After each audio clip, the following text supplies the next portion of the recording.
I have a message. I have a message for President Macron. Today, Israel is defending itself on 7 fronts against the enemies of civilization. We're fighting in Gaza against Hamas, those savages who murdered, raped, beheaded, and burned our people on October 7th. We're fighting in Lebanon against Hezbollah, the most heavily armed terror organization in the world, which was planning an even greater massacre than October 7th on our northern border, and that has rocketed Israeli towns and cities for nearly a year.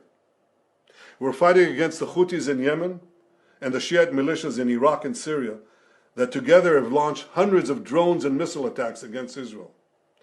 We're fighting against terrorists in Judea and Samaria who are trying to murder civilians in the heart of our cities.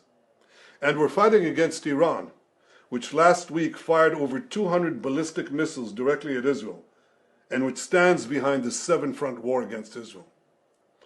As Israel fights the forces of barbarism led by Iran, all civilized countries should be standing firmly by Israel's side. Yet President Macron and some other Western leaders are now calling for an arms embargo against Israel. Shame on them. Is Iran imposing an arms embargo on Hezbollah, on the Houthis, on Hamas, and on its other proxies? Of course not. The axis of terror stands together.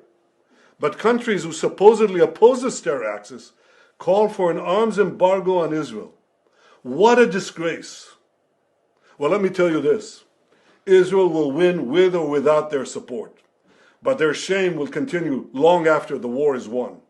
For in defending ourselves against this barbarism, Israel is defending civilizations against those who seek to impose a dark age of fanaticism on all of us. Rest assured, Israel will fight until the battle is won, for our sake and for the sake of the peace and security of the entire world.